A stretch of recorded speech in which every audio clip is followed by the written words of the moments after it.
Gonzaga Nation, Dan Dickow, your host, alongside a fellow analyst who works for about as many different networks as I do. Westwood One, worked the NCAA tournament. He's been ESPN. He's been Big Ten Network, all over the place. This week, he's got the national call for the radio with Westwood One in Detroit. So he has got the Purdue Gonzaga game. But it's also important to talk to him because he's a Purdue legend in his own right, and that's none other than Robbie Hummel. So, Robbie, thanks for taking a few minutes to join us this morning. Oh, good to be here. Good to be here. I hope your voice is okay from carrying Radke back in Spokane last week. I know he was a little under the weather. Yeah, he got through it. He's one of the best in the business to work with, He and is. I are lucky. We get to call so many great games over the course of the season. Work with so many talented broadcasters that we have a front row seat to some of the best stuff out there. So, have fun today on the call, but let's get right into it. Purdue Gonzaga, it's the third time they played each other in about 16, 18 months. Yeah. Gonzaga was dominated in the first matchup by Purdue. This year, it was a good game, I'd say, for about 25 minutes until Gonzaga went ice cold from the 3-point line. Ended up being a 10-point win for Purdue. Where has Purdue grown since early in the season? Because, not everybody gets a chance to really dive in on Big Ten basketball like you do. Yeah, I think their guards have continued to grow. Braden Smith has gone and he played well in that game against Gonzaga down in Hawaii, but he's become an All-American level point guard. I think he was honorable mention by the AP, a first team All Big Ten player. He has been really good this year, has been great against drop coverage, getting to his pull up. Fletcher Loyer really struggled in that Gonzaga game. He has played terrific basketball over the last 5 or 6 games. Went through a slump in February where he couldn't make a shot, but he's kind of rounded into form. I think, 13 of 18 from three in March. So he's been riding a bit of a heater. Gonzaga saw Lance Jones kind of up close and personal. He flipped that game after the half down in Hawaii. He's been good. He's given Purdue kind of a dynamic option in transition. He's shot it pretty well from three.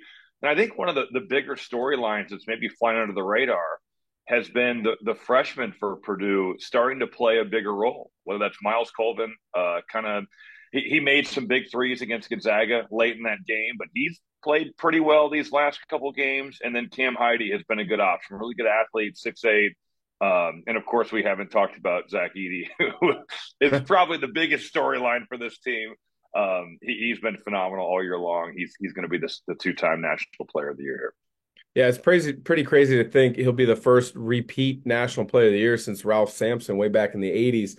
Yeah. Obviously, with your Purdue ties, knowing the program so well, knowing the coaching staff, being around current players, what is it about Zach Edey and Matt Painter's relationship that's allowed, the patience of allowing a big to grow into their game and then understanding when the time is right to have him be the focal point. And when that aligned, I mean, he took off nationally. Yeah, and I think Zach, a couple of years ago, it would be 3 years ago now, had to really wait his turn. He was sharing minutes with Travion Williams, who was a really good player and is playing overseas now. But Zach, he was only playing 15, 20 minutes a game, and those two would split time at the five. And then you see what happens when he gets last year, where he gets those types of minutes that starters are playing, and he blossoms into it. The way he does things. I was watching some Gonzaga personnel to get ready for this game, and you go on Synergy, and when you're watching some of the lower guys on the bench, some of those clips go back to like November, just to kind of see what they do and how they've scored this season. And Gonzaga I forget who they were playing. I almost tweeted this, but then I was like, no, I can't dog this guy just to make a point of how well Zach moves. But it was some random 7-footer Gonzaga was playing. Gonzaga had a baseline drive. This big dude comes over and stops the ball late. The Zags kind of shuffle it to the middle of the paint, and this guy like slowly turns, jumps to contest. It's like the slowest movement, lands, and then takes like 3 seconds to turn and run the other way. And I'm like, man, Edey is bigger than this dude. And the way he moves versus the way this guy moves is night and day. Like his conditioning, his agility for someone at 7'4" is truly amazing. And I'm sure that you have played with 7-footers who either A, don't like to play, or B, are not productive at all, or C, a combination of both. Zach really works on his game. He's a guy that, man, you just don't average 24 and 13. Like that's the thing. Averaging 24 and 13, even scoring 24 and having 13 rebounds for most guys at the college level, you're like, man, that's a career game. I Yeah. might never do this again. And he averages that. So it truly is remarkable at how productive he is. And you're just talking about a guy he's a generational player.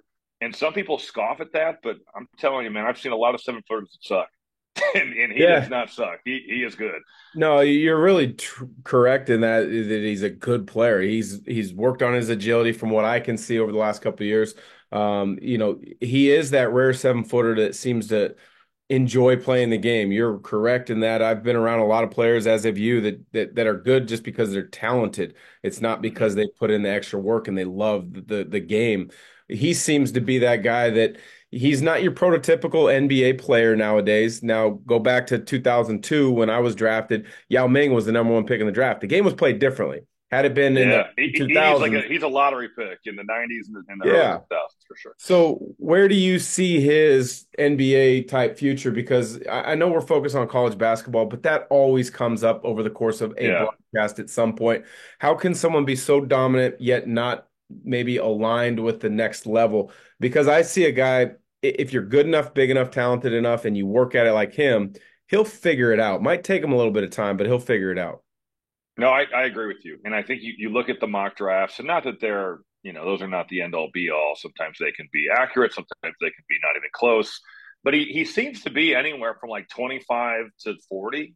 So he's in that range where you're probably, if you're drafted 35th or 36th, you're probably going to get some guaranteed money. Like that. I think about Draymond. And look, Draymond Green's a much different player, but he's drafted 35th. The Warriors guarantee him for a Yeah. couple years.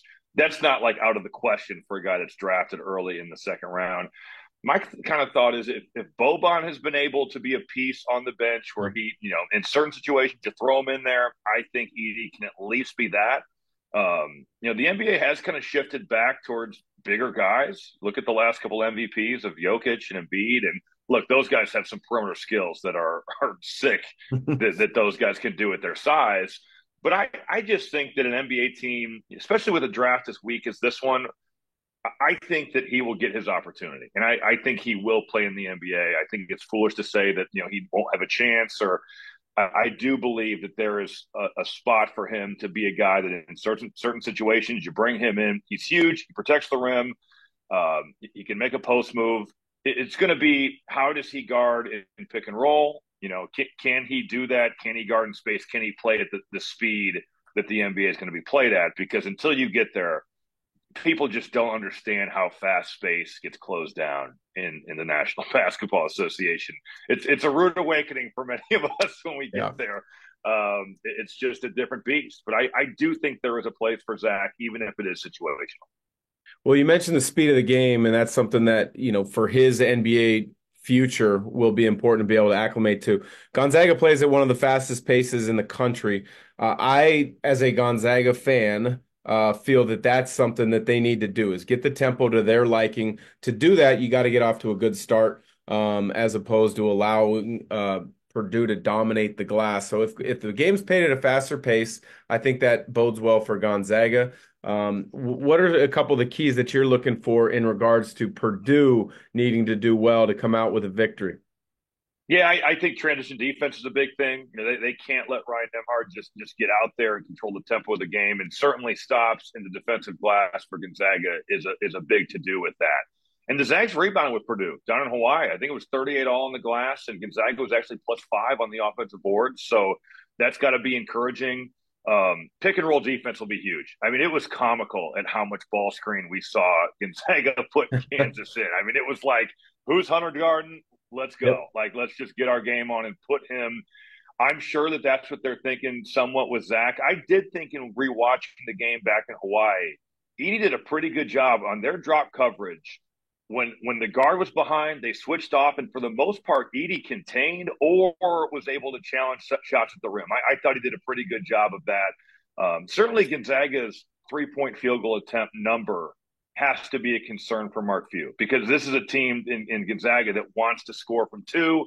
They shot a season high 32 threes in that game back in November. Part of that's the Edey effect. Yeah. Part of that, I think, is a little bit of a holy shit, this guy is huge type thing. And you end up settling for some of those.